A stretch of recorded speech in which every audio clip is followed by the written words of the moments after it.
Hello दोस्तों, कैसे हो आप लोग। उम्मीद करता हूँ आप लोग बिल्कुल ठीक ठाक होंगे। तो आज मैं आपको बताऊंगा कि आप जो है गुलाबी गोश्त का फार्म कैसे स्टार्ट करें और उसकी रिक्वायरमेंट्स क्या हैं, आपको क्या क्या जानना चाहिए और आपके पास क्या क्या होना चाहिए।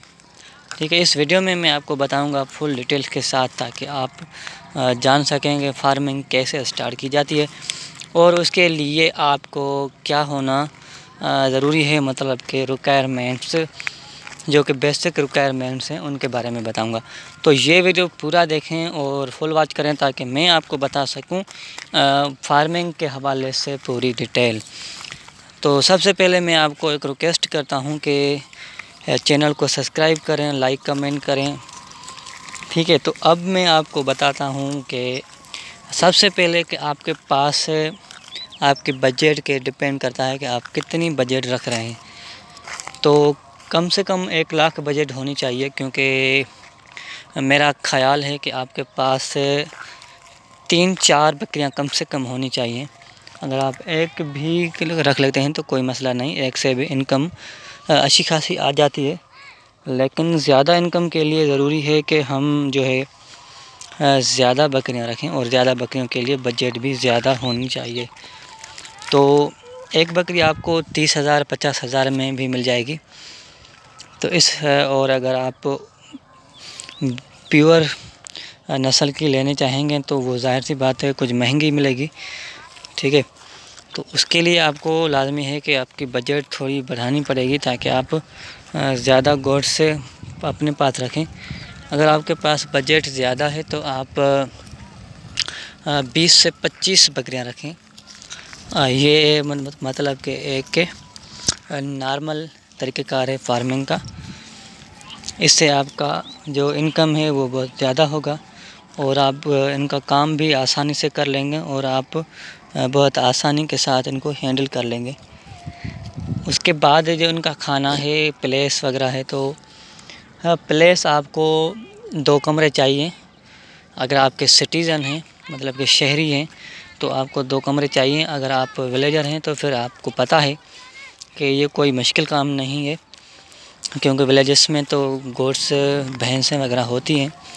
ठीक है, लेकिन ये सिटीज़न के लिए है, जो कि सिटी के हैं, उनको ज़्यादा पता नहीं होता इनके बारे में, लेकिन वो शौक़ अपना पूरा करना चाहते हैं, या फिर बेरोज़गार बैठे हैं तो वो इनकम के लिए ये सब करना चाहते हैं।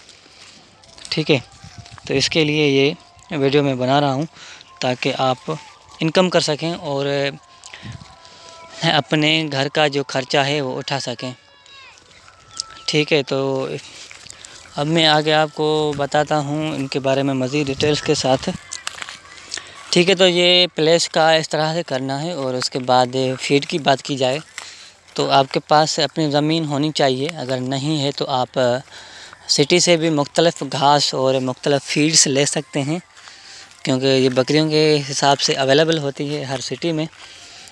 अगर आप विलेजर हैं तो फिर आपको ये मसला नहीं होगा, क्योंकि आपको तो पता होगा कि घास विलेजेस में होते हैं। उसमें आप उसके सिवा भी जो है गंदम भी दे सकते हैं और भूसा भी दे सकते हैं। ठीक है, और उसके बाद अगर इनके बीमारियों की वगैरह की बात की जाए तो उसके लिए आपको वेटनरी डॉक्टर के साथ कांटेक्ट में रहना लाजमी है, क्योंकि अगर कोई मसला पेश आ जाए तो आप उसको जल्द से जल्द बुला सकें। क्योंकि ज़ाहिर सी बात है, बीमारी तो हर चीज़ में होती है, इंसानों में होती है, जानवरों में होती है। तो सभी चीज़ों के लिए आपके पास मतलब कि वेटनरी डॉक्टर का होना ज़रूरी है।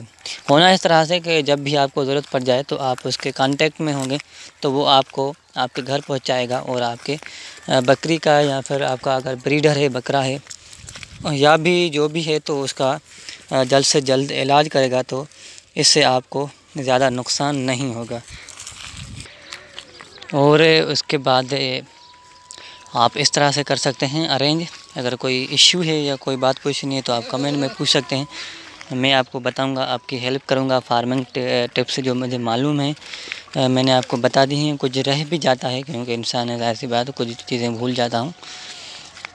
तो उसके बाद अगर कोई डिटेल लेनी है तो आप कमेंट करके मुझसे रब्ता कर सकते हैं। मैं आपको बताऊंगा जो भी मसला है आपके साथ है नंबर डिस्क्रिप्शन में मौजूद है, वहाँ से आप मुझसे बात कर सकते हैं। मैं आपको जो भी चीज़ पूछनी है उसके बारे में बताऊंगा। अगर कॉल पे बेहतर रहेगा तो ठीक है, नहीं तो व्हाट्सएप भी अवेलेबल है, उस पर भी आप मुझसे कांटेक्ट कर सकते हैं।